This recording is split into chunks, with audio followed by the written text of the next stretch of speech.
श्री कृष्ण चैतन्य प्रभु नित्यानंद श्री अद्वैत गदाधर शिवासादि गौर भक्त वृंद।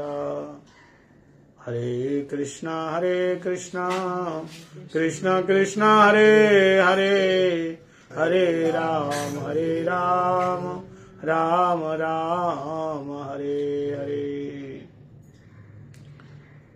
सर्वाग्य अस्मदीय गुरुपाद पद्म परमाराध्यतम नित्य नीला कृष्ण विष्णुपाद अष्टोत्तर शत श्री श्री श्रीमद् भक्ति वेदांत श्रील वामन गोस्वामी गुरु महाराज जी के श्री अभय चरणारविंदे अनंत अनंत कोटि साष्टांग दंडवत प्रणाम निवेदन करता हूँ एवं उनके हेतु की कृपा की वांछा करता हूँ। तत्पश्चात शिक्षा गुरुपाद पद्म नित्य नीला कृष्ण विष्णुपाद अष्टोत्तर शत श्री श्री श्रीमद् भक्ति वेदांत श्रील नारायण गोसाई महाराज जी के श्री चरण कमल में अनंत अनंत कोटि साष्टांग दंडवत प्रणाम निवेदन करता हूँ एवं नित्यनीला कृष्ण विष्णुपाद अष्टोत्तर शत श्री श्री श्रीमद् भक्ति वेदांत शिला स्वामी महाराज जी के श्री चरण कमल में अनंत अनंत कोटि साष्टांग दंडवत प्रणाम निवेदन करता हूँ। रूपानुग गुरुवर्ग सरस्वती दंडीपादगण एवं समपस्थित सभी भक्तजनों के चरणों में दंडवत प्रणाम निवेदन करता हूँ। श्री श्री हरिगुरु वैष्णव की हेतु की कृपा से हम लोग गुरुदेव की प्रुत चरितामृत हरि कथा हरि कीर्तन हम लोग श्रवण कर रहे हैं।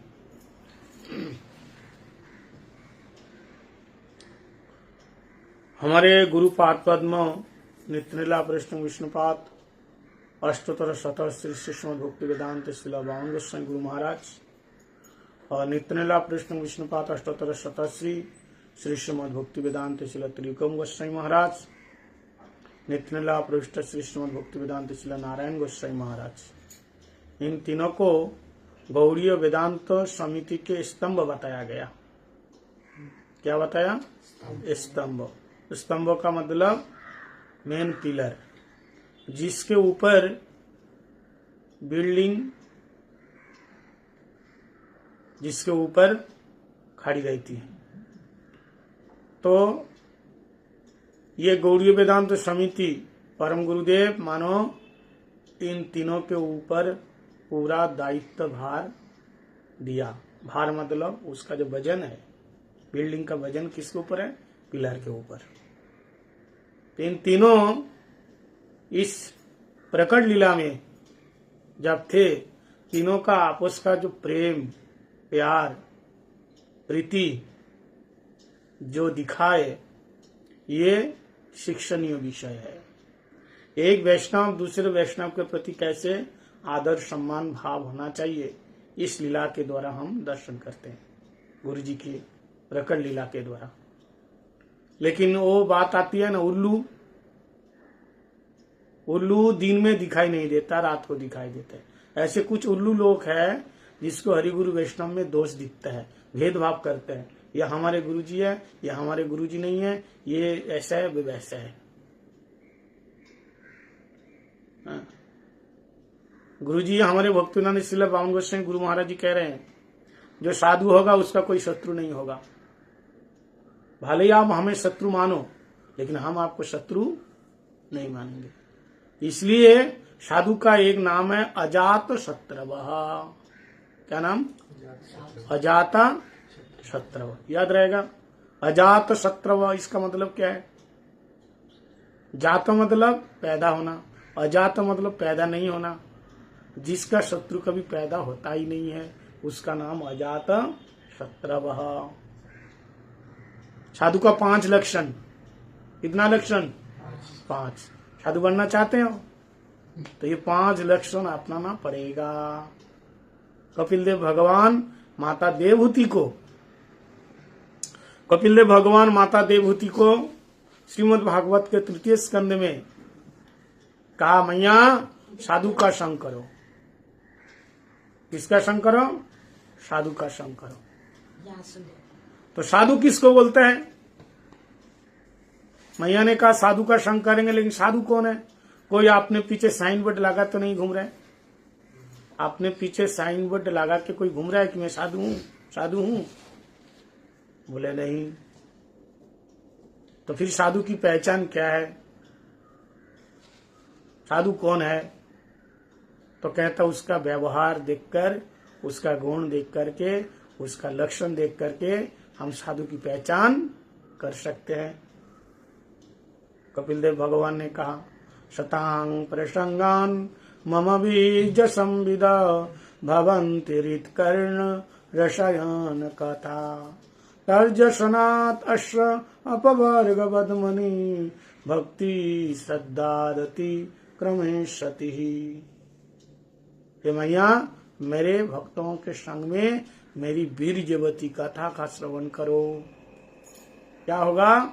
आशु शीघ्रम अपवर्ग बदमनी। अपवर्ग मतलब जो भजन का वादा है, 5 वर्ग है, क च ट त पा, 5 वर्ग है ना, क वर्ग, च वर्ग, त वर्ग, त वर्ग, प वर्ग, ये 5 वर्ग है। ये 5 वर्ग ये हमारे जीवन के लिए प्रतिकूल है, इसलिए साधु का संग करने से दूर होगा। कपिल देव भगवान से कहा, मैया बेटा वो सब तो ठीक है, लेकिन साधु कौन है? जिसका संग करो पहले उसको पहचानो कि ये व्यक्ति ठीक है या नहीं है, ये भजनशील है या नहीं है। क्योंकि या दोष गुणा संसर्ग जायते, गुणा भवंती ही संसर्ग। गुण संग से आता है, दोष भी संग से आता है। इसलिए संग किसको करना है? बड़े ध्यान से सुनना, क्योंकि दोष वही व्यक्ति का संग और दोष युक्त व्यक्ति का संग, दोनों में अंतर है। जिसके अंदर जो है वही तो देंगे, इसलिए संग प्रधान है।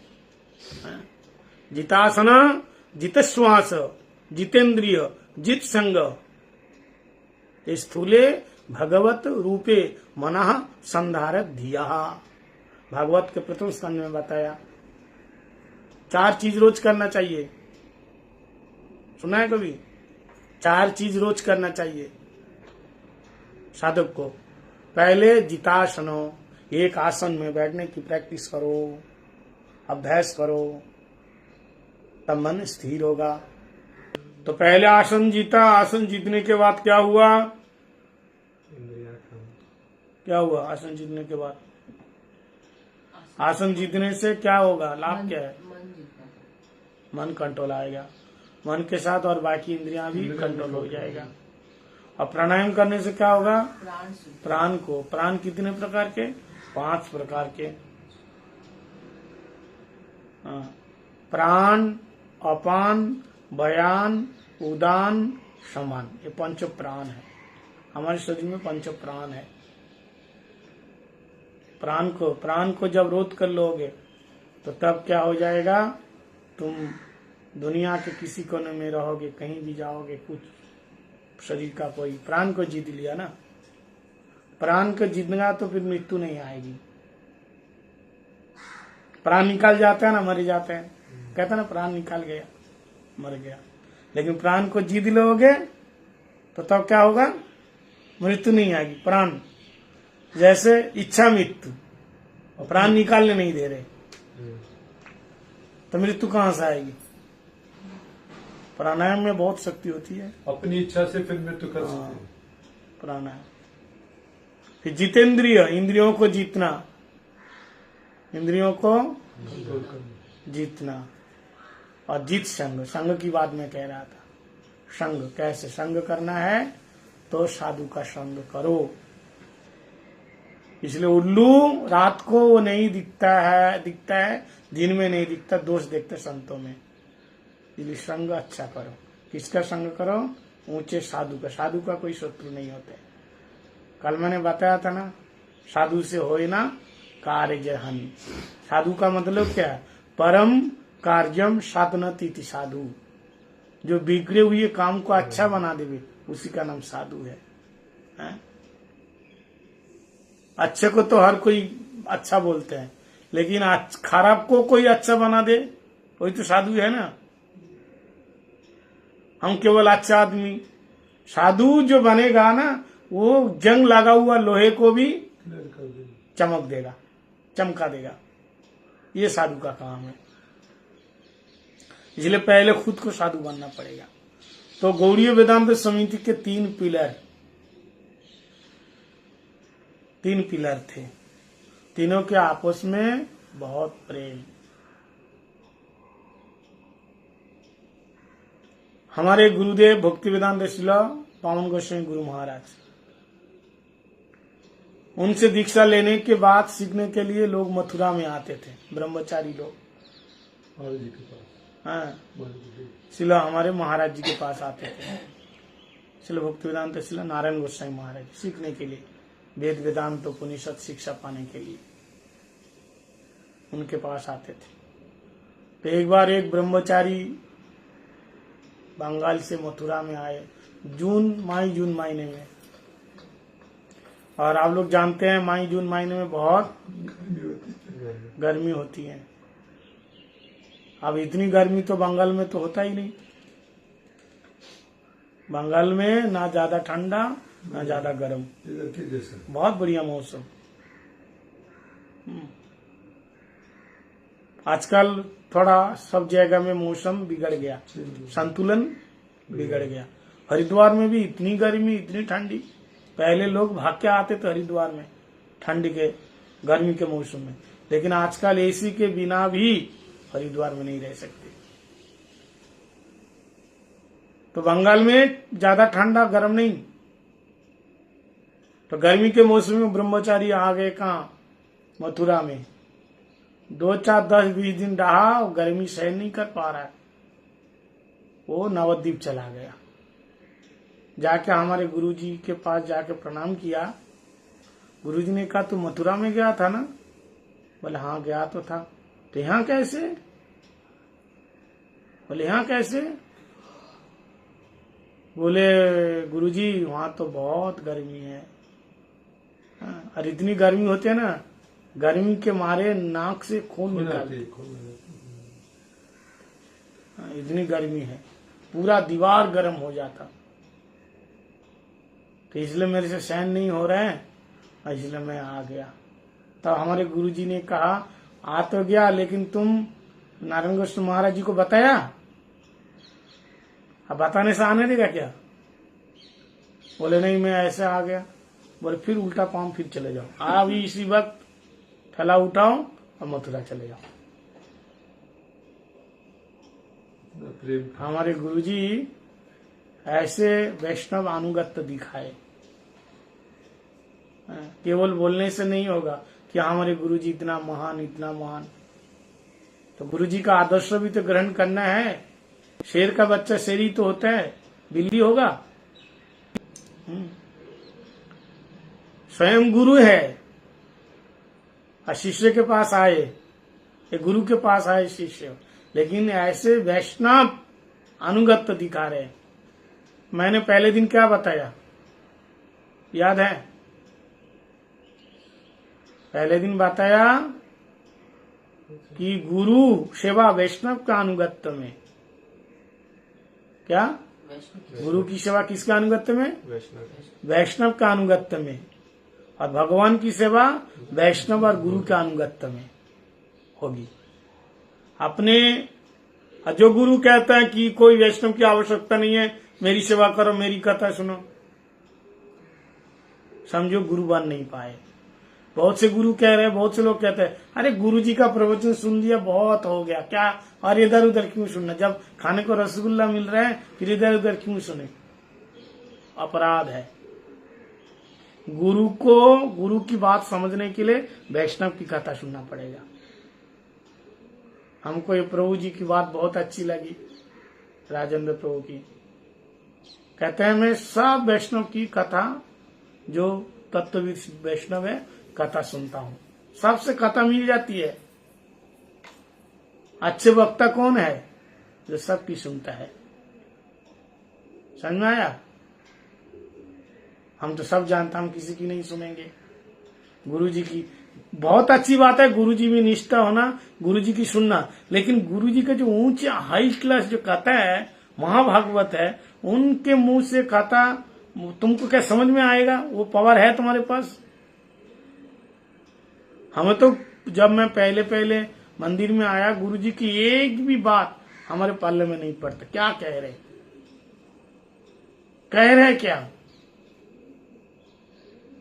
जब रुषनाथन में था, मैं पूजा कर रहा था, 95-96 की बात है, तो मथुरा से रुषनाथन गौड़ी मठ में आए, वृंदावन में गुरुजी महाराज जी सारे भक्तों को 10-15 भक्तों को लेकर के, और वहां 10 दिन रुकेंगे। पहले 10 दिन 15 दिन रुकते थे, वृंदावन में आके क्लास देते थे, शाम के लोग सब आ जाते। तब दिल्ली ज्यादा नहीं जुड़ा, धीरे धीरे जुड़ गए। हाँ, धीरे धीरे जुड़ गए। जब विदेश 96 से विदेश आने लगे, बॉम्बे उसके बाद ही तो धीरे धीरे सब जुड़ने लगे, लोग आने लगे। तो मैं कथा में जब क्लास देते थे, मेरे ख्याल से वृद्ध भागवतामृत होगा क्लास। तो मैं आकर के कथा में, कथा तो वैसे और ब्रह्मचारी महाराज की समझ में आ ही जाता था थोड़ा बहुत, लेकिन सिलो महाराज जी गुरु जी की बात समझ में नहीं आता था।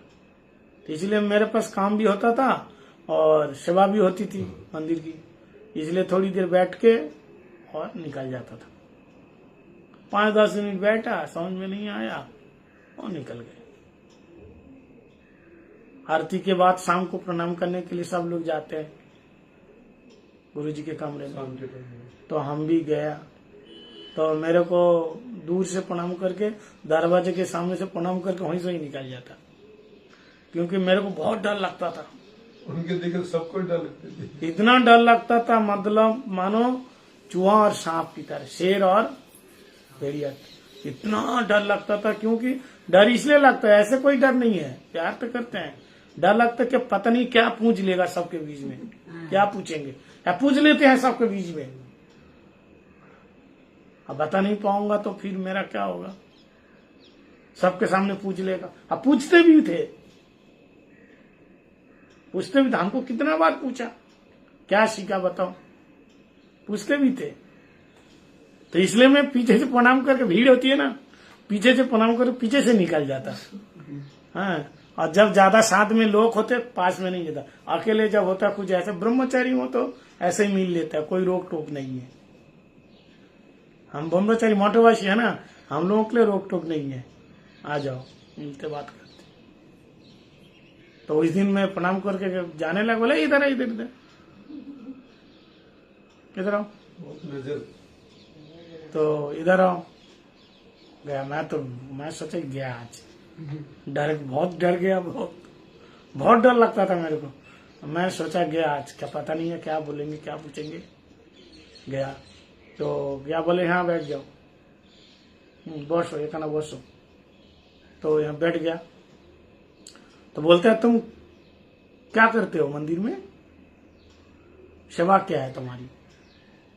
मैंने कहा मैं पूजा करता हूँ। अच्छा पुजारी हो? मैंने हाँ। तो कथा सुनते हो? ध्यान से सुनो, गुरुजी ने क्या बोला, कथा सुनते हो? तो मैंने कहा हाँ थोड़ा सा सुनता हूँ। बोले क्यों थोड़ा सा, क्यों? कथा तो 1 घंटे होती है, 1 घंटा कथा, थोड़ा मतलब कितना? बोले 5-10 मिनट बैठ के और चले जाता हूँ। क्यों, सेवा होती है ज्यादा? मैंने कहा सेवा तो ज्यादा उस समय नहीं, सेवा तो उस समय नहीं है, कथा के बाद आरती होगी, क्या सेवा है? सेवा तो नहीं, लेकिन मेरे को समझ में नहीं आता। अब जो बात सच है वही तो बोलना है ना, सही बोलना चाहिए ना। तो मैंने कहा मेरे को आप जो बोलते हैं मेरे को समझ में नहीं आता, प्रॉब्लम होता है। एक तो मैं शुरू में आया, मेरे को हिंदी समझ में आता ही नहीं था, हमको हिंदी समझ में ही नहीं आता था क्या कह रहे हैं। महाराज की हिंदी बहुत टफ थी। हिंदी तो सही में आप जो क्या प्रवचन देते हैं, बोलते हैं, वो समझ में नहीं आता। तो गुरुजी एक क्षण के लिए रुक गए, बोला बात तो सही कह रहे। तो बोले देखो, मेरे को तब बहुत प्यार से कहा, बोले सुनो, समझ में नहीं आता है तो बैठना और ज्यादा सुनना। अगर तुम निकल गए तो कभी समझ में नहीं आएगा। इसलिए तुम बैठो और जो चीज समझ में नहीं आता उसको बार बार सुनने का, समझने का, देखना एक दिन समझ में आएगा।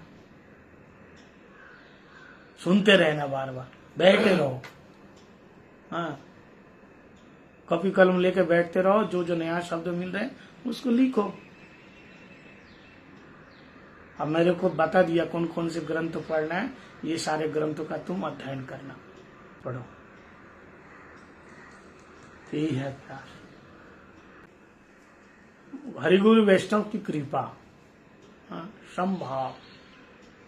तो मैं ये कह रहा था कि गुरु जी की कथा डायरेक्ट लेना इतना सहज नहीं है। इसलिए गुरु जी को बात को समझने के लिए किसकी बात सुनना है? वैष्णव जनों की। प्रभुपाद जब प्रवचन देते थे उनके शिष्यों को समझ में नहीं आता था। कह रहा प्रभुपाद जी क्या बोले, तब समझने के लिए परम गुरुदेव के पास आते थे उनके गुरु भाई लोग। बोले प्रभुपाद जी क्या बोले, आप थोड़ा हम लोगों को समझाइए। जो गुरु जी के अंतरंग सेवक होगा, गुरु जी क्या कहना चाहते हैं उसको समझ में आएगा, और किसी को नहीं। अंतरंग सेवक बनने से गुरु जी को बोले बिना समझ में आ जाएगा। वो बोलेंगे नहीं, लेकिन अंदर क्या बात चल रही है वो उनको समझ में आ जाएगा। समझ में आ रहा है? इसलिए वैष्णव जनों की कथा सुनना बहुत जरूरी है। जो लोग कह रहे हैं अरे रसगुल्ला मिल रहा है, हमको क्या जरूरत है इधर उधर की कथा सुनने की। इधर उधर की कथा मतलब मायावादी की कथा नहीं सुनना, वैष्णव की कथा नहीं सुनना। लेकिन वैष्णव की कथा छोड़ करके नहीं, वैष्णव की कथा, हाँ, कोई अच्छे वैष्णव जो तत्व सिद्धांत बता रहे हैं उनकी कथा श्रवण करना है, उनका आदर करना है। रूप गोस्वामीपाद, सनातन गोस्वामीपाद हमारे लिए कौन है? वैष्णव ही है। वैष्णव नहीं है तो क्या हम उनके ग्रंथ नहीं पढ़ेंगे? हैं? इसलिए मैं कल भी बताया, आज भी बता रहा हूं, हरि गुरु वैष्णव, हरि गुरु वैष्णव। इसलिए भक्तिवेदांत नारायण गोस्वामी महाराज जी आर्टिकल में लिखते हैं कि वैष्णव सेवा ही गुरु सेवा। क्या? वैष्णव सेवा ही गुरु सेवा। इसलिए वैष्णव को यथायथ सम्मान आदर देना है, क्योंकि वैष्णव सेवा किए बिना गुरु प्रसन्न नहीं होते।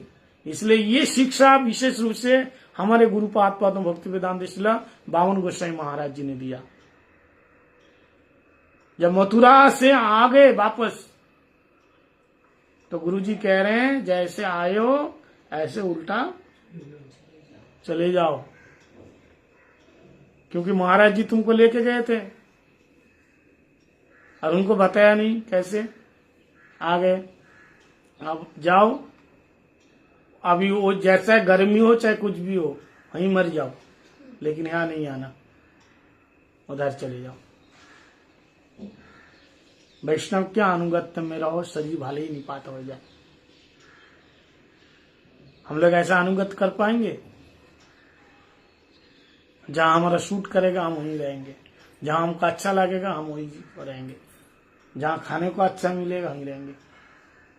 और बंगाल के भक्त लोगों के लिए तो बहुत प्रॉब्लम।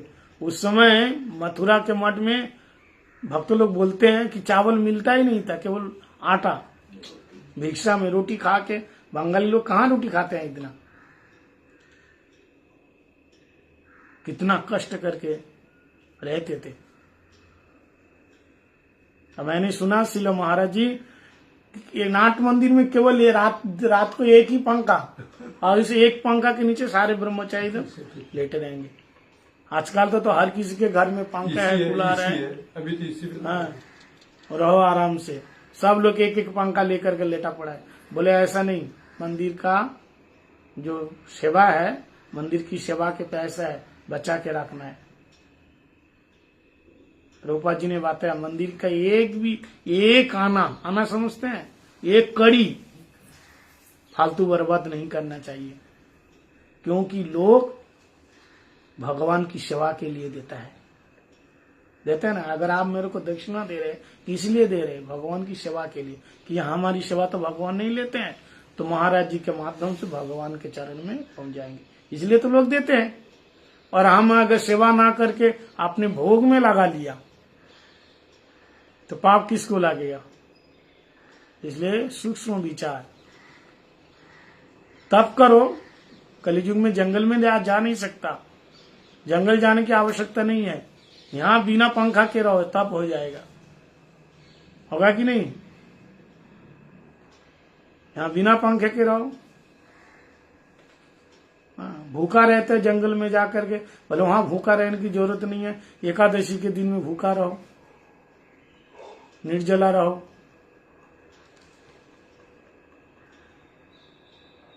तो ऐसे कठोर परिस्थितियों में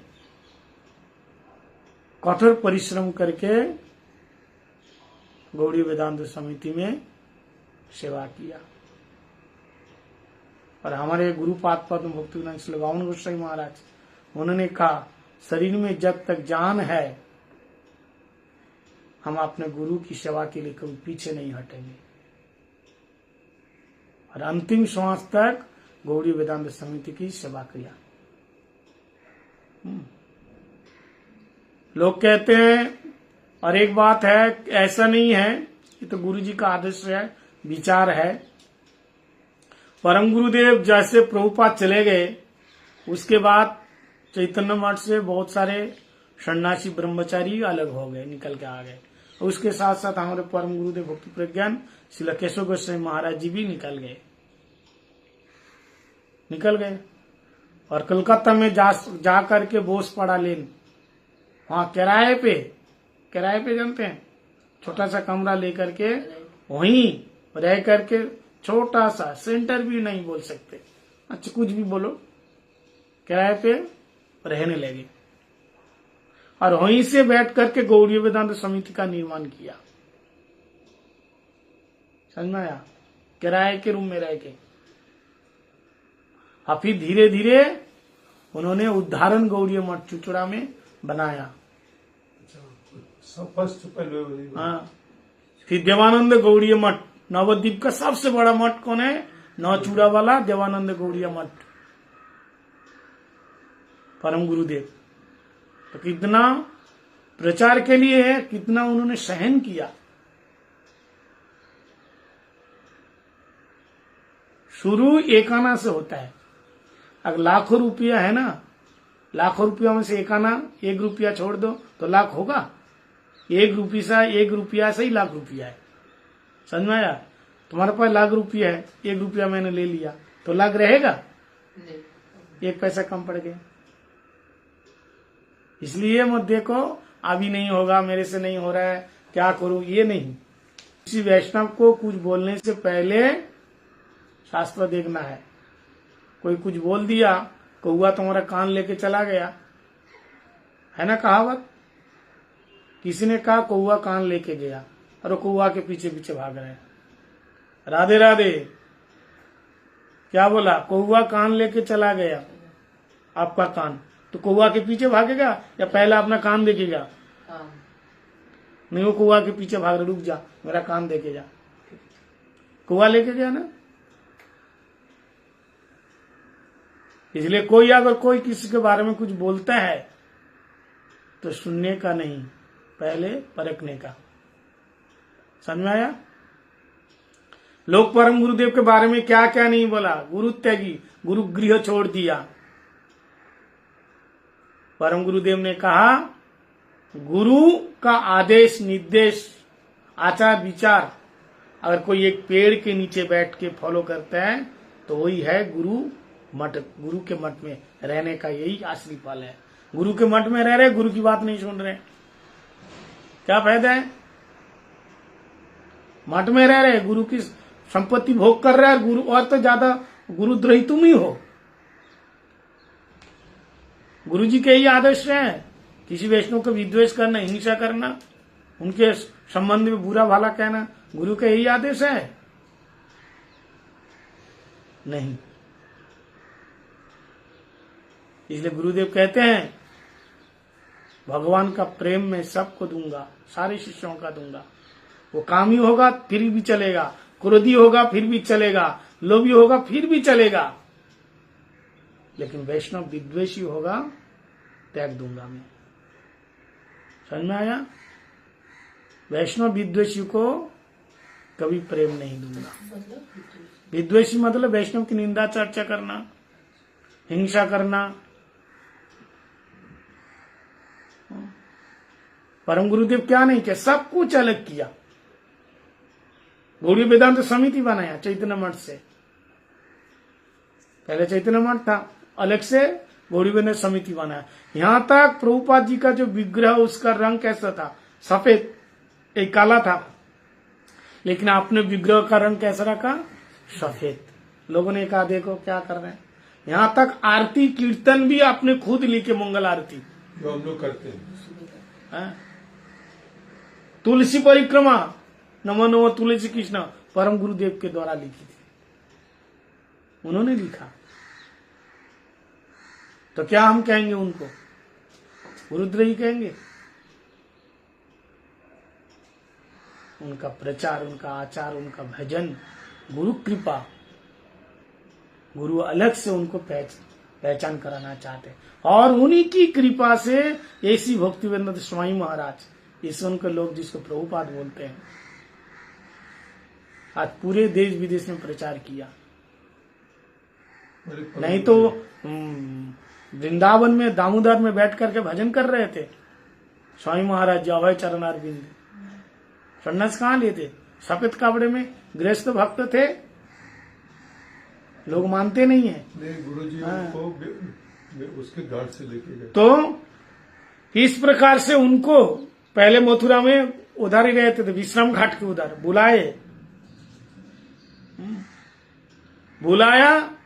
बुला करके उनको सन्यास दिया।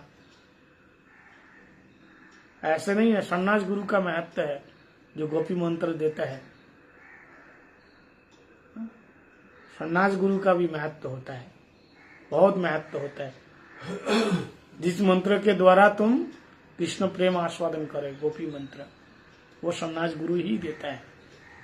मेरे सन्यास गुरु का भी महत्व है। तो कहने का सिर्फ यही मतलब है कि गुरु जी का भाव को समझो।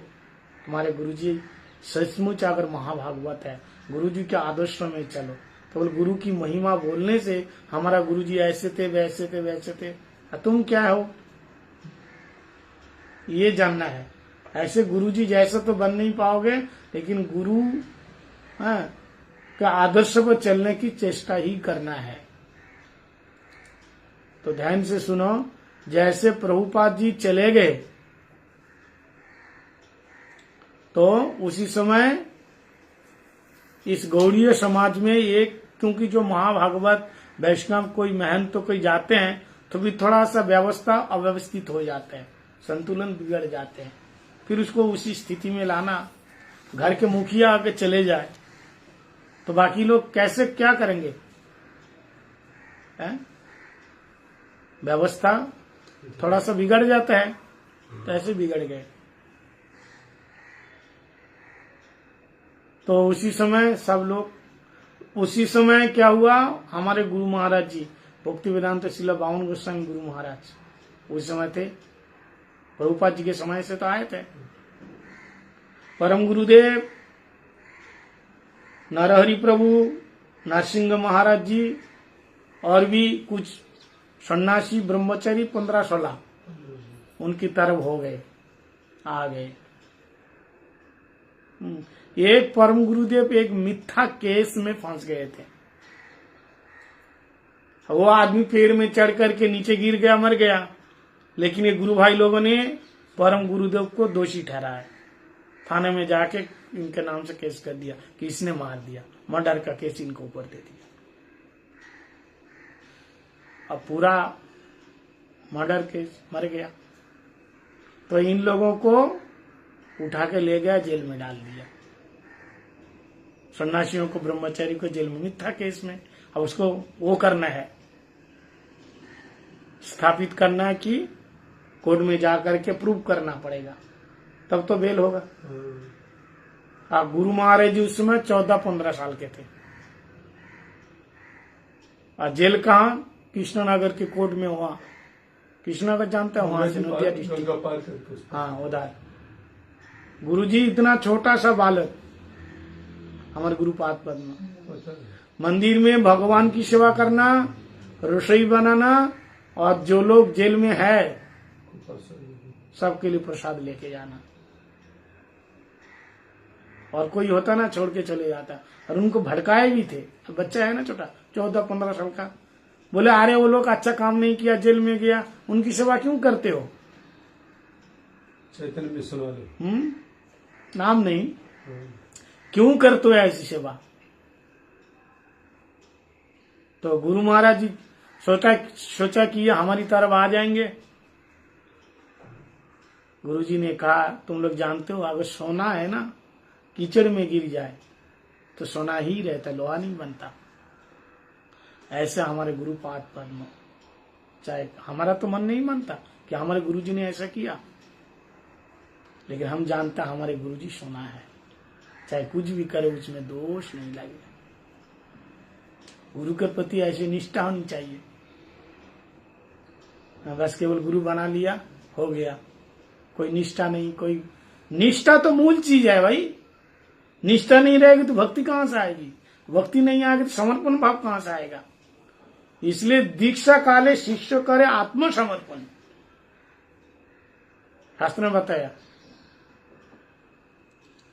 दीक्षा लेते समय शिष्यों को गुरु के चरण में दे देना चाहिए, बेच देना चाहिए, पशुवत।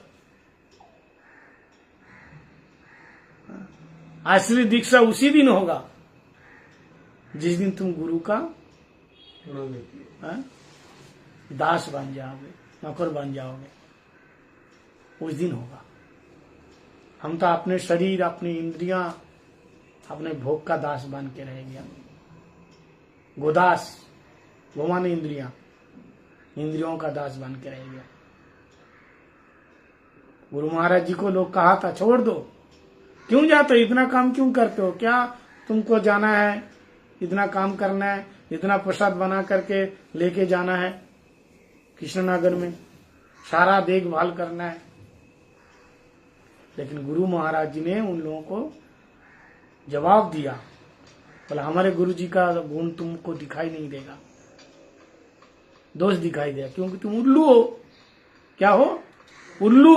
उल्लू का कभी किरण दिखाई देता है सूर्य की? तो वैष्णव का गुण तुम्हें दिखाई नहीं देगा। अपने तरफ खींचने के लिए चाहा, लेकिन वो गए नहीं, खींच नहीं पाया। जैसे अब उस समय गुरु महाराज जी का दीक्षा हुई नहीं, केवल प्रभुपाद जी ने हरि नाम दिया ना, दीक्षा नहीं हुई। तब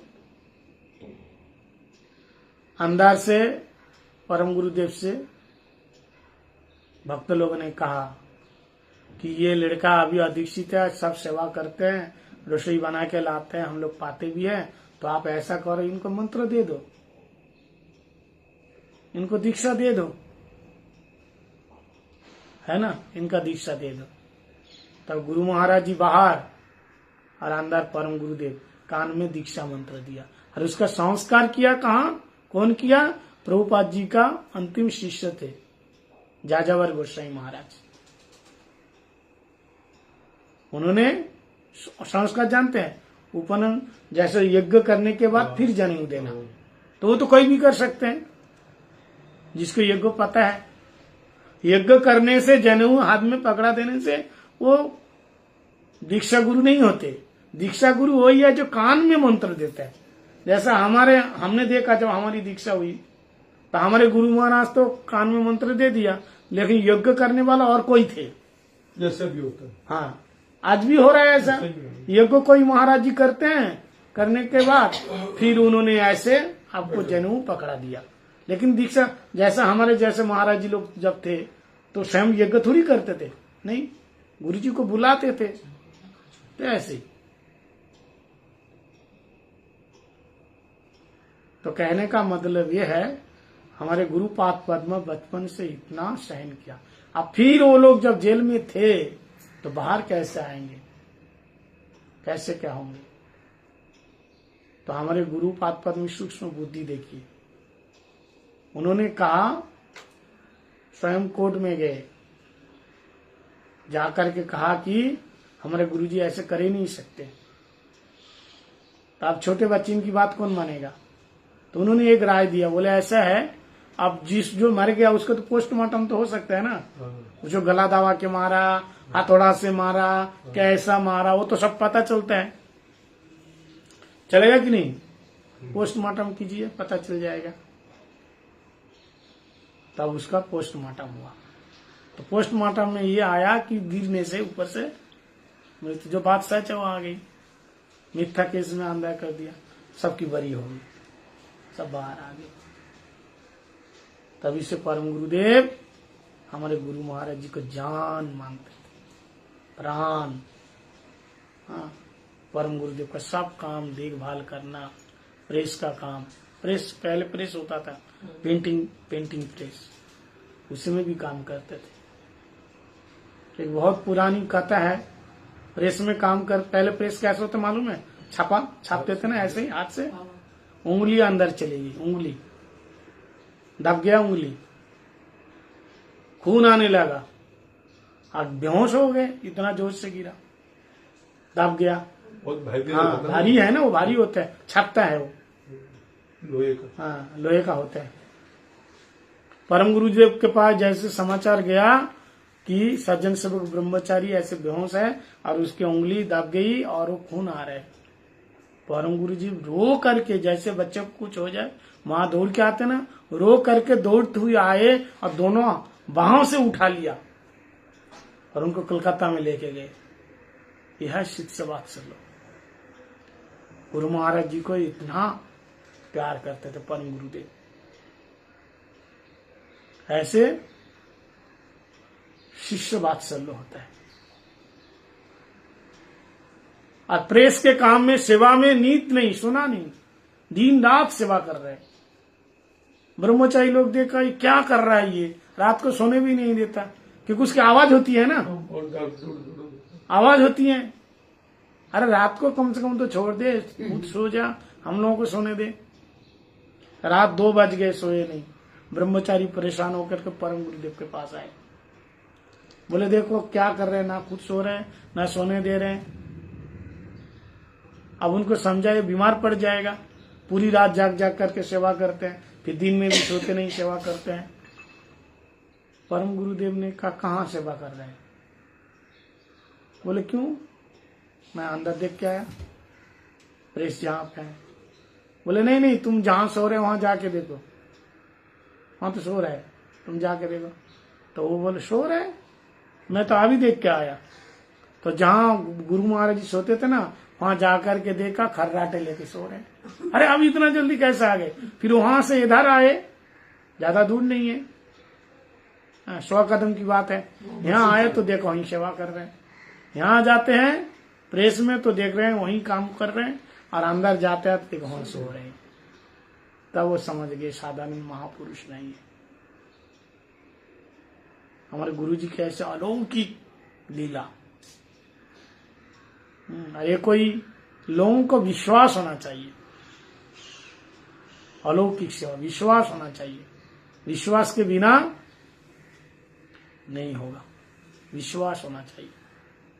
वैष्णव लोगों की ऐसी लीला है गुरु महाराज जी की। स्वयं भगवान भी इनके लिए गाड़ी लेके आते। वैष्णव लोग सुनाते हैं, एक बार गए नंदगांव बरसाने में, ठंडी के मौसम में, और कोई गाड़ी नहीं, गाड़ी खराब हो गई। तो स्वयं कृष्ण बलराम दोनों बच्चे बन करके आए और इनको छोड़ गए। ये कथा आप लोग जानते हैं, संक्षेप में बताया। तो कहने का मतलब ये है, जो महापुरुष होता है, जो महाभागवत होते हैं, उनकी लीला भी भगवान की जैसी।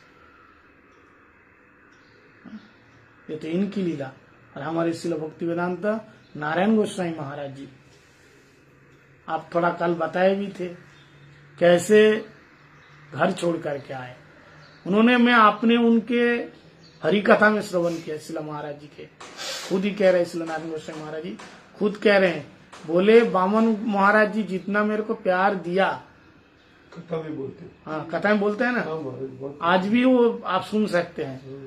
बात ही हाँ। बता। हमारे गुरुदेव के बारे में बोलते हैं, वो मेरे शिक्षा गुरु है। कहता है मैं मंदिर में उन्हीं के वजह से रह गया, नया नया आया था।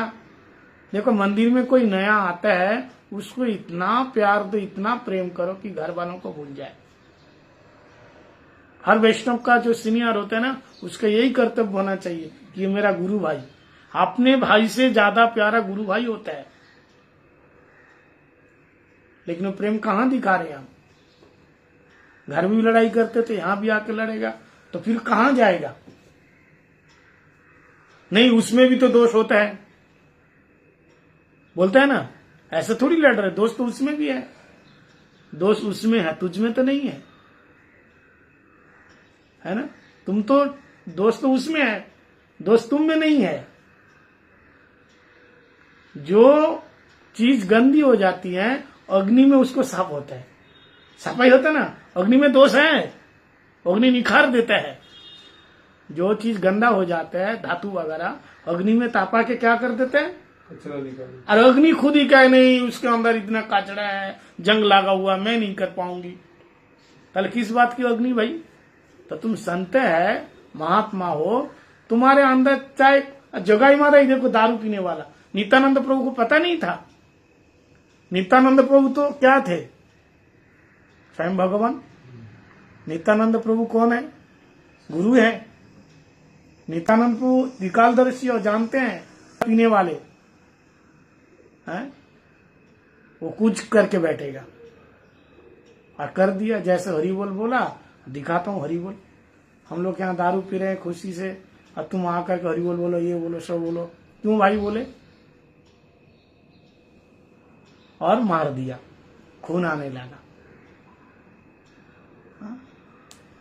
महाप्रभु को पता चला, महाप्रभु दौड़ करके आए, महाप्रभु चक्र का अनुसंधान किया, लेकिन नित्यानंद प्रभु ने माना किया नहीं, इसको सुधारना है। मारने का नहीं, सुधारना है, इसको प्रेम देना। मार दिया तो कहां जाएगा? असुर लोगों की गति कहां है? सिद्ध लोग में जाता है। लेकिन इसको गोलोक वृंदावन में, गोलोक वैकुंठ में भेजना है, गोलोक वृंदावन में भेजना है। कितने दयालु है नित्यानंद प्रभु। ऐसे गुरुदेव, गुरुपाद पद में वैष्णव लोग परम दयालु होते, कृपालु, अकृतग्रह, सत्वसार, सम, मृदु, बदान्न, अकिंचन, ये सारे गुण होते हैं वैष्णव के अंदर। इसलिए ऐसे गुरु की कृपा से यदि कभी हमारे जीवन में भी ऐसे गुण आ जाए, इसलिए महाराज जी कहते हैं, बावन गोस्वामी महाराज इतना प्यार दिया, इतना प्रेम दिया, और मैं रह गया मंदिर में, घर भूल गया, मंदिर में रह गया। मेरे को साथ लेकर के प्रचार में भी जाते थे, कीर्तन करने के लिए बोलते थे। अब बहुत सुंदर कीर्तन गाते थे श्रील भक्तिवेदांत नारायण गोस्वामी गुरु महाराज, सुरीली आवाज, बहुत सुंदर कीर्तन गाते थे। इनको कीर्तन गाने के लिए देते थे, कीर्तन गाते थे। तो ऐसा आपस में प्रेम होने के कारण आज गौड़ीय वेदांत समिति का प्रचार पूरे देश विदेश सर्वत्र। भाई भगवान का प्रचार ही मेन है, प्रचार करो, प्रचार ही करो। वो गुरु भक्ति नहीं है कि किसी वैष्णव को नीचा दिखा करके गुरु भक्ति नहीं है। ऐसे नहीं, देखो जिसका अंदर जो योग्यता है, जो अधिकार है, जितना उसको उतना सम्मान देना है, समझना है। मानो कोई अच्छा बोलता है तो उसको बोलने देने का। जो अच्छा रसोई बनाता है उसको बुला के तो रसोई में घुसा देता है, रसोई बना ले, नहीं अच्छा खाने को मिलेगा। लेकिन जो अच्छा गाते हैं उसको गाने भी देने का है ना हम गाएंगे, भले ही फटा बांस जैसे आवाज हो। फटा बांस जानते हैं, जो बांस फटा हुआ होता है, भले ही कौआ जैसे आवाज हो, हम तो गाएंगे, हमसे नहीं आ रहे। ऐसा नहीं, अगर अच्छी रसोई बनाता रसोई में अच्छी रसोई बनाता ठाकुर जी की सेवा खुद कर ले, तो तेरे को नहीं आता है सीख ले ना, हमको आता नहीं है। तो जब गाना नहीं आता क्यों गा रहे हैं फिर? ये तो समझना है ना, जब गाना नहीं आता है माइक लेके गाएगा, रसोई बनाना नहीं आता है, हमको आता नहीं, हम जाएंगे नहीं। ये वैष्णव बनना इतना आसान नहीं है। हाँ, किसी को भी गुरु के आश्रम में बिठा दिया, गुरु बन गया, ऐसा नहीं है। तो हरिगुरु वैष्णव जो शिक्षा दे के गए उसको ग्रहण करना, उसको लेना। तो हमारे श्रील भक्तिवेदांत श्रील नारायण गोस्वामी गुरु महाराज जी, उन्होंने जो प्रचार प्रसार, विशेष करके पहले जितने सारे ग्रंथ थे मूल संस्कृत भाषा में, ग्रंथ प्रकाशन के मामले में इनका बहुत योगदान। सारे जो मूल ग्रंथ है ना, रूप सनातन आदि जितने गोस्वामी लोग हुए, जो ग्रंथ लिखा है ये मूल संस्कृत भाषा में, फिर उसको बांग्ला में ट्रांसलेट हुआ। हाँ, हिंदी में नहीं था, इसलिए परम गुरुदेव ढूंढ रहे थे कि हिंदी में प्रकाशन है, कोई हिंदी भाषी लड़का आ जाए। और जब श्रील महाराज जी आए और उन्हें एक एक करके जैव धर्म, पहले जैव धर्म का ट्रांसलेट किया, फिर एक एक सारे ग्रंथों, श्रील रूप गोस्वामी पाद के, सनातन गोस्वामी पाद के सारे ग्रंथों को धीरे धीरे धीरे धीरे हिंदी में, मान लो हिंदी भाषियों के लिए मानो वो मिल गया, मुक्ता मिल गया। ये अवदान तो मानना ही पड़ेगा। आज लोग जो इतनी बातें करते हैं, इतनी राधा रानी की बातें करते हैं, कहाँ से? अगर हिंदी में ट्रांसलेट नहीं होता तो नहीं जानते थे कोई। हमारे संप्रदाय के ही ग्रंथ है। बाहर के जितने लोग आप लोग देख रहे हैं ना, जो रस की बात, इतने रस की बात किसी संप्रदाय में नहीं है। तो कथा कीर्तन जो रस तत्व है हमारे संप्रदाय में, वो कहीं नहीं है। लोग ले करके क्या करते हैं, अपना नाम लगा देते हैं। सब लोग जानते हैं महाप्रभु के परम प्रिय भक्त प्रबोधानंद सरस्वती पाद राधा रस सुधा ने लिखा, लेकिन दूसरे लोग लेकर कहते हैं कि हमारे संप्रदाय के।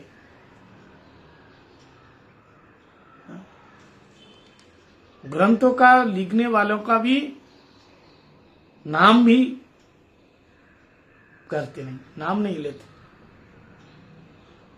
ऐसे भगवान का नाम कीर्तन तो हर कोई कर सकता है, हर कोई आस्वादन कर सकता है। कोई ग्रंथ प्रकाशन होते हैं एक व्यक्ति के लिए नहीं, सबके लिए होता है। लेकिन ऐसा नहीं है, जिसकी उक्ति है, जिसका भाव है, उनका भी नाम उजागर करना है। अगर आप किसी महाराज जी से एक नई बात सुना है तो जब बोलो तो उसी महाराज जी का नाम बोलने का, ये नहीं हमने ग्रंथों से बस हमने ये किया, ऐसा नहीं है, ये अहंकार है। इसलिए जहां से लिया, जिसने दिया, उन्हीं का नाम बोलना, यही भक्ति है, यही प्रचार की पद्धति है। तो श्रील महाराज जी सारे ग्रंथों को उन्होंने हिंदी भाषा में उन्होंने प्रकाशन किया। आज उन्हीं का ही अवदान है। और केवल प्रकाशन नहीं किया, लेखनी और कथनी बोलना। संत दो प्रकार से प्रचार करते हैं, एक लिखनी के द्वारा, एक कथनी के द्वारा। वाणी प्रचार सेवा दो प्रकार होते हैं गुरुदेव की। कितने प्रकार? दो प्रकार। एक वाणी सेवा और एक बोपू सेवा। ग्रंथ सेवा तो है ही है, लिखनी लिखा ग्रंथ, और वाणी उस लेख को प्रचार वाणी के द्वारा करना। और गुरु की सेवा दो प्रकार से होती है, एक बोपू सेवा और एक वाणी सेवा। वाणी सेवा मतलब ग्रंथ का, गुरु जी का आदर्श को वाणी के माध्यम से प्रचार करना। इसलिए जो लोग कथा सुनाते हैं, जो भक्त लोग, वो भी सेवा कर रहे हैं। अब ये मत सोचो तो बस बैठे बैठे कथा सुना दिया, रसोई तो नहीं बनाया। समझ में आया? महाराज जी रसोई तो नहीं बनाया, केवल बैठे बैठे कथा सुना दिया, थोड़ा कीर्तन गा लिया, बस हो गया इतना। जैसे रसोई सेवा है ना, ऐसे भगवान की कथा करना, कीर्तन करना भी सेवा है। इसको वाणी सेवा बोलते हैं।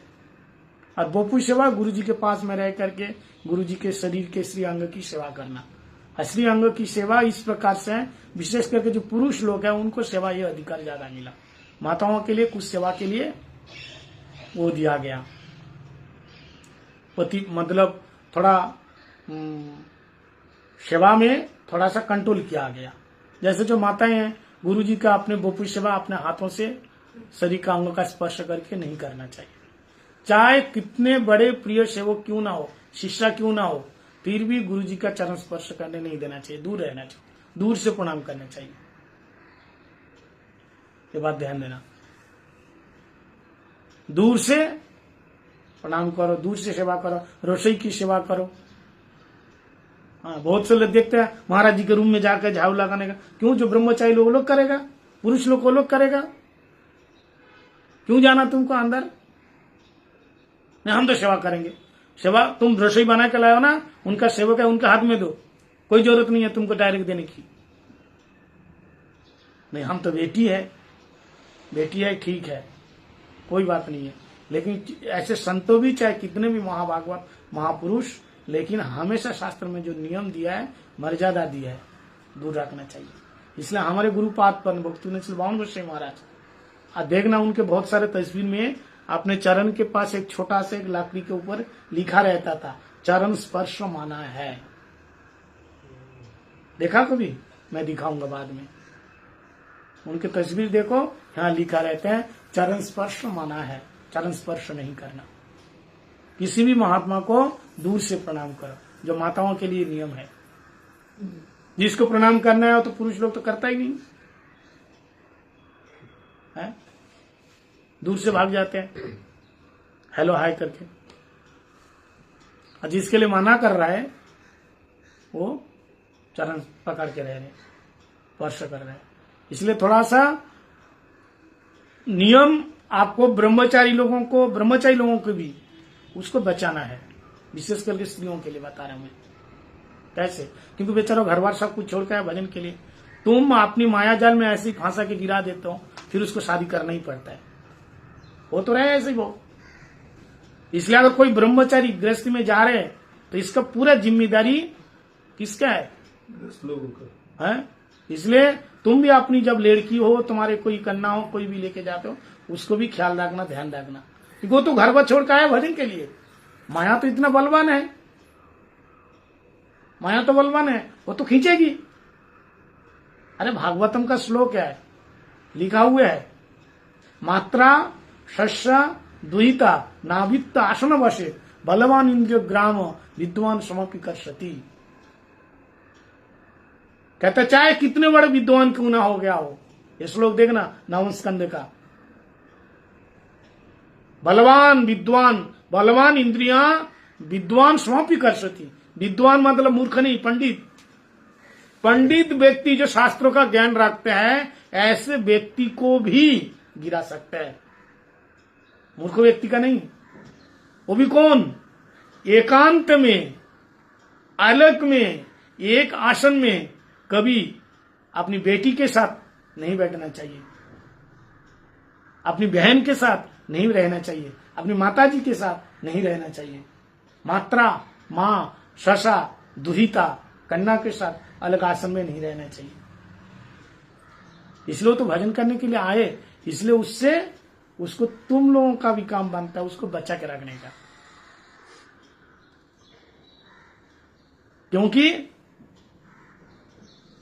लकड़ी में अग्नि है ना, लकड़ी में अग्नि है, थोड़ा सा ऊपर से अग्नि का संयोग दोगे वो अंदर के अग्नि प्रकट हो जाएगा। अब ये मत कहो कि ब्रह्मचारी में दोष क्या नहीं होता है? दोष तो होता है, लेकिन सब कुछ छोड़ के आए थे भजन करने के लिए। लेकिन अंदर की जो भोग वृत्ति और दावा के रख के भजन करना चाहता है, लेकिन उसको जागाना नहीं, जागाओ मत, ऐसा कुछ मत कर, घी मत डालो कि वो दोबारा जग जाए। समझ में आया?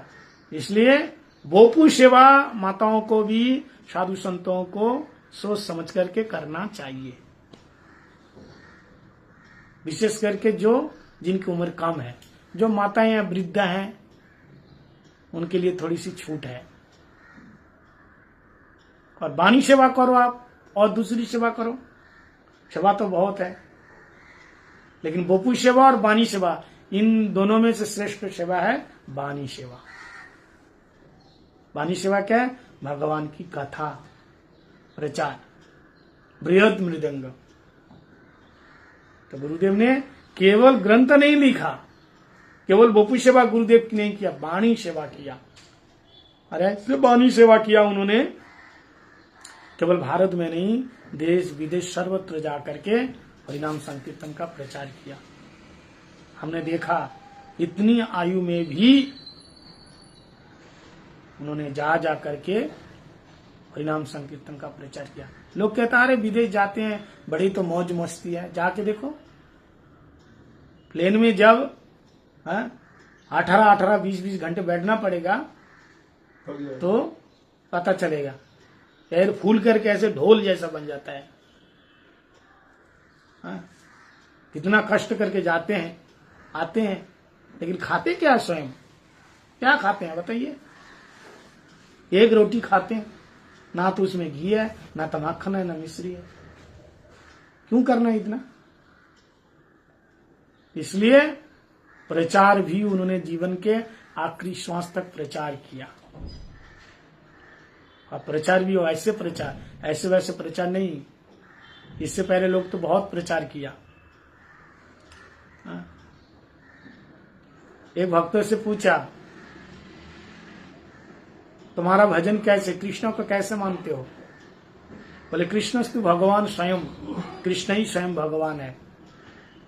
बोले अभी से तुम और नया कुछ सीखो, वो भूल जाओ। कृष्ण स्वयं भगवान तो है ही है। कृष्ण को भगवान मान के पूजा करना स्वयं भगवान ऐश्वर्य भाव है। आ जाए, इतना लोग बात मत करो, एक आदमी करो ना। कृष्ण तो स्वयं भगवान, कृष्ण भगवान स्वयं है, ये तो बात सही है, लेकिन आज से ये समझो कृष्ण तुम्हारे प्रियतम है। सबको ये सिखाया कृष्ण कौन है, हमारे प्रियतम है। लेकिन पहले लोग, इससे पहले लोगों को क्या पता था? कृष्ण क्या है? स्वयं भगवान है। उन्होंने सिखाया। रस क्या है? नहीं तो इतना जो ग्रंथों का अंदर की जो बात है, उज्जवल नीलमणि, ये चमत्कार चंद्रिका, राधा रस सुधानिधि, कौन अध्ययन करते थे?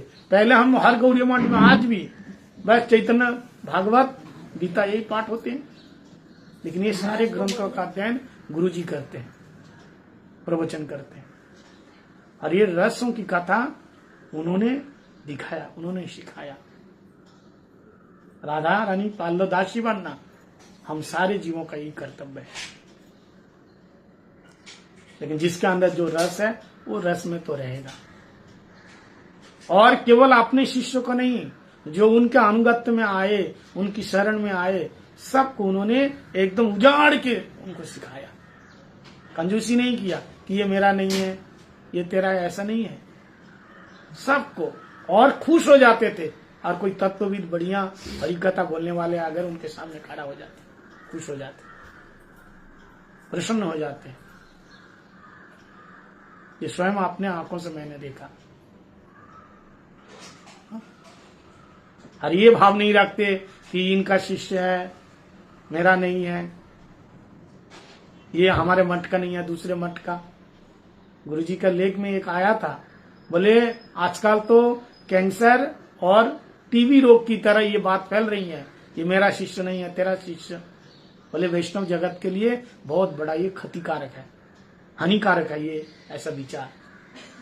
कहते हैं पहले अपने शिष्य से, दूसरे को शिष्य को पहले गुरु लोग सम्मान इज्जत करते। बैठो पहले,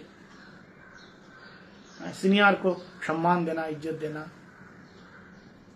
तो ये नियम निष्ठा आदर्श सब गुरुदेव दिखाए। दुखी कृष्ण किसका शिष्य? दुखी कृष्ण बाद में जो श्यामानंद प्रभु बना, उनके गुरुदेव शक भाव के थे। हृदय चैतन्य, जिनके हृदय में चैतन्य महाप्रभु प्रवेश हो गए थे, गौर निताई, उनका शिष्य दुखी कृष्ण, उनको भेजा कहा? वृंदावन में जीव गोस्वामी के पास। उन्होंने देखा ये तो मधुर रस का भक्त है, तो गुरु ने दुखी कृष्ण के पास, दुखी कृष्ण को जीव गोस्वामी के पास भेजा, एक पत्र लिख करके। दीक्षा शिष्य गुरु कौन है? हृदय चैतन्य। और दुखी कृष्ण को कहा ऐसा करो, तुम उनके पास जाकर के शिक्षा लो, सेवा ग्रहण करो, वही तुम्हारे गुरु है। देखा, आजकल कोई बोलेगा अपने शिष्य को कि उनके पास जाओ, महाराज जी के पास जाओ, उनकी सेवा करो, वो तुम्हारे गुरु है? गुरु बनना इतना आसान नहीं है। अरे हमारे गुरु जी भी करके दिखाए, इसलिए बावन गोस्वामी गुरु महाराज मधुर रस वाले थे। क्या? दुखी कृष्ण मधुर रस वाले थे। हाँ, उनको भेजा जीव गोस्वामी के पास, और वो आकर के जीव गोस्वामी पाद जी को शिक्षा गुरु मान करके सेवा किया, और उनको झाड़ू मंडल में राधा रानी का नूपुर मिला। अब बाद में उनका नाम पड़ गया श्यामानंद प्रभु, जिसका राधा श्याम सुंदर मंदिर। इसलिए शिक्षा गुरु भी साधारण नहीं है, अगर महाभागवत हो, उनका अंदर पावर होता है भगवान से मिलाने का। ऐसा हमारे इसलिए बावन गोस्वामी गुरु महाराज, उनकी तो पूरा शास्त्र में जैसे जैसे दृष्टांत है, सब उनके जीवन में घट है। एक उनका एक शिष्य हरिनाम दे दिया, उनका परम मित्र भक्ति जीवन जनार्दन गोस्वामी महाराज, नाम सुना? प्रभुपाद जी का शिष्य, उनका परम मित्र। गुरु महाराज जी स्वयं अपने वाणी से कह रहे हैं कि मेरा मित्र है, परम मित्र, बहुत प्यार करते हैं।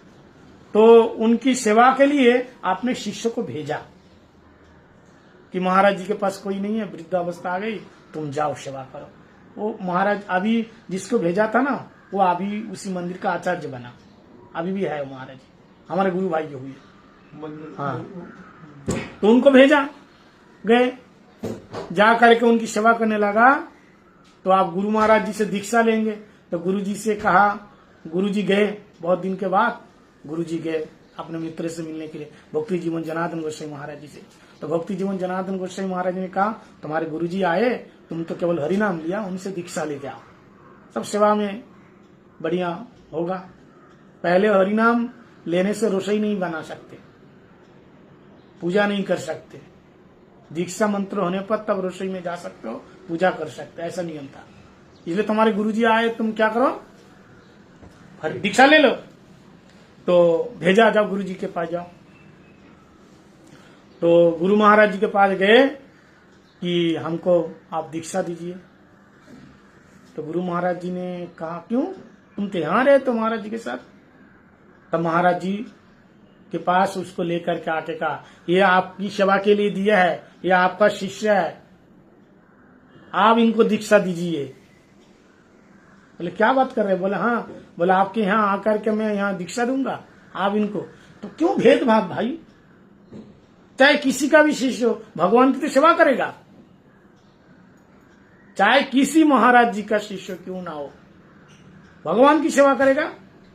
भगवान की सेवा से मतलब है ना, जिन लोगों का केवल भगवान की सेवा से मतलब नहीं है, केवल शिष्य से पैसा हड़पने का, वो मेरा शिष्य तेरा शिष्य करते रहते हैं अपने दल भारी करने के लिए। गुरु महाराज जी ने नहीं कहा, नहीं तुम आप इनको दीक्षा ले लो, मैं दीक्षा नहीं दे सकता। और वो उनसे गुरु परम भक्ति जीवन जनार्दन गोस्वामी महाराज जी से दीक्षा लिया और उनके मठ में रह गए। वो महाराज जी बना बाद में, आज भी महाराज जी वो है। बिल्कुल ही दुखी कृष्णदास हृदय चैतन्य के साथ ये कथा फिट होती है ना। ये नहीं कहा कि मेरा शिष्य है, वहां क्यों जाए, यहां क्यों जाए। जो तत्वविद है उनके पास जाकर के कथा सुनो, अब पूरे जीवन भर जीव गोस्वामी पाद जी का अनुगत्य में रहे और वहीं सेवा किया। इसलिए गुरु हृदय बड़ा विशाल होता है। उदार चरिता नाम वसुधैव कुटुंबकम। 2 दिन की जिंदगी मिली है भाई, भगवान का भजन करो, यही जीवन का सार है। ये तेरा मेरा के चक्कर में सब कुछ गया। हरिगुरु वैष्णव की कथा, वैष्णव लोगों की कथा से यही तो शिक्षा मिलती है, यही शिक्षा मिलती है। हमारे इसलिए भक्ति वेदांत, इसलिए गुरु महाराज, इसलिए बावन गोस्वामी महाराज उनकी कथा तो बहुत ही है, बहुत कथा है। वो मंदिर में जाके प्रसाद भी पाते थे ना, किसी मंदिर में, वहां भी दक्षिणा देते। बोले यहां भी तो मठ है, ये भी तो मठ है। जब जाते हैं हमारे भक्ति जीवन जनार्दन गोस्वामी से मिलने के लिए, तो 2-3 दिन वहीं रुकते थे और वहां प्रसाद पाते थे 2-3 सेवक के साथ। तो महाराज जी का मित्र है, इतना प्यार है, पैसा थोड़ी लेगा। तो गुरु जी अपने सेवक से बोलते हैं, प्रणामी बक्स में ये प्रणामी दे करके आओ, क्योंकि भगवान के सामने आने से खाली हाथ नहीं आना चाहिए। भगवान के मंदिर में कभी खाली नहीं आना चाहिए। तुम ये दक्षिणा, क्योंकि भगवान का ये भगवान को देना है, यहाँ भगवान जी की सेवा होगी, दे देते। वो प्रभुपाद जी की तिथि मनाते थे 5 दिन हर साल, कौन भक्ति जीवन जनार्दन गोस्वामी महाराज। लेकिन इतना आयोजन, इतनी व्यवस्था कैसे क्या होगा।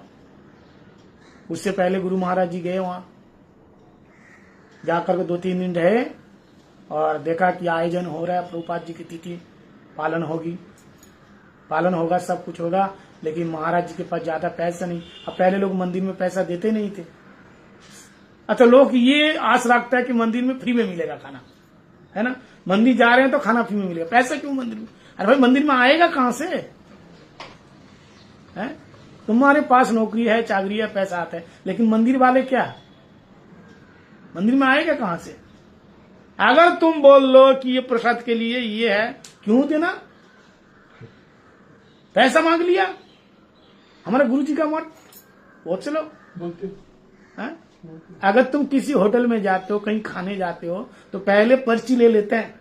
सामान पहले नहीं, पैसा जमा करो, पर्ची लो, लाइन में खड़ा हो जाओ, फिर तुमको मिलेगा, वहां तो दे देगा। अब मंदिर में साधु संत लोग रहते हैं, भगवान रहते हैं, उनकी सेवा के लिए हमको फ्री चाहिए। ये हमारे गुरु महाराज बिल्कुल पसंद नहीं करते। यहां तक जब ट्रेन में जाते हैं ना, बोले मुफ्त के नहीं जाना, टिकट लाओ पहले। बहुत से लोग मुफ्त के जाते हैं ना, टिकट लाओ। नाई के पास, नाई आते हैं बाल बनाने के लिए, गुरु महाराज जी का इसको पूरे के पूरे पैसा दो। नाव से जाते हैं कहीं, तो नाव वालों को पूरा पैसा देना, 1 पैसा कम नहीं करना। कहता है अरे हम तो महात्मा जी, हमारे कृष्ण इतना लोगे, थोड़ा कम लो। गुरु जी ने कहा, गुरु जी कहते नहीं, उसका हक है, उसका भी परिवार है, उसको भी देना है। तो भक्ति जीवन जनार्दन गोस्वामी महाराज जी का उस समय थोड़ा हाथ टाइट था, कोई सेवा करने वाला नहीं, और बहुत सारे पैसा खर्चा होगा, कैसे क्या करेंगे। तो गुरु महाराज जी 5 दिन का कितना खर्चा यह सब सुना, और इतना सारा पैसे, क्योंकि उनको देने से तो लेगा नहीं, और इतना पैसा इतना बॉक्स में भी नहीं छोड़ सकते, कोई उठा के लेके जाए। इसलिए भक्ति जीवन जनार्दन गोस्वामी महाराज जी जहाँ विश्राम करते हैं, जो तकिया होता है ना, उसके नीचे 10,000 ऐसा कुछ उस समय दे करके और वो चले आए। बाद में टेलीफोन आया, तो उठाया, देखा इतने सारे पैसे। जब भक्ति जीवन जनार्दन गोस्वामी रोने लगा कि आप ऐसे कैसे छोड़ के गए। बोले प्रभुपाद जी की सेवा आपके लिए नहीं, प्रभुपाद जी की सेवा के लिए, आप उनकी सेवा करो। उनकी, इनके साथ इनकी बहुत कथा है, बहुत कथा है। एक बार दोनों मिलना चाहते थे, लेकिन किसी कारणवश नहीं मिल पा रहे थे। गुरुजी को हॉस्पिटल में रहना पड़ रहा था, और इनका शरीर भी वृद्ध हो चुका था, डॉक्टर दिखाना था। लेकिन भक्ति जीवन जनार्दन महाराज जी एक दिन देखा, रात के 11 बजे कोई दरवाजा खटखटा रहे मंदिर के। खोला तो सिलो गुरु महाराज जी खड़ा, कोई सेवक नहीं, अकेले। अकेले कैसे आ गए? बोले आपसे मिलना चाहता था, और सोचा कि एक दिन की, एक रात की तो बात है, हम 1-2 घंटे आपसे मिलेंगे, फिर हम सुबह चले जाएंगे। आपसे मिलने आए। अच्छा ठीक है, बैठिए। बातचीत किए, फिर थोड़ा आराम किया, और मंगलायत के बाद निकल गए। और वहां से फिर उन्होंने टेलीफोन किया सेवक को कि तुम्हारे गुरुजी ठीक ठाक पहुंच गए। सेवक ने कहा कहाँ पहुंच गए? बोले वहां गए, हमारे यहाँ तो कल आए थे रात को 11 बजे। बोले नहीं, गुरुजी तो हॉस्पिटल में है। कहाँ गए? बोले अरे क्या बात कर रहे हो, अभी यहाँ विश्राम किया 4-5 घंटे, मंगलायत के बाद गए। तो गुरु जी की ऐसी अपराकृत लीला है हमारे गुरु महाराज जी की। तो कितनी भी बात कहो, वो आप सुना रहे थे ना सर, उनको मंदिर में, उडुपी मंदिर में दर्शन करना था, गुरु जी की बहुत इच्छा थी। लेकिन कोई कारणवश जा नहीं पाए। गुरुजी ने कहा कि हमारा फोटो लेके जाना, ठाकुर जी के सामने रखना, ठाकुर जी के सामने रखना। और वहां लाइन में खड़े होकर फोटो रखा तो वहां के पुजारी देखा, ये महात्मा जी? बोला हाँ। बोले तो कल आए थे, काल दर्शन किया, हमने दर्शन कराए। प्रसादी माला दी। हाँ प्रसादी माला दिया मैंने। हाँ, प्रसादी माला, प्रसाद दिया हमने।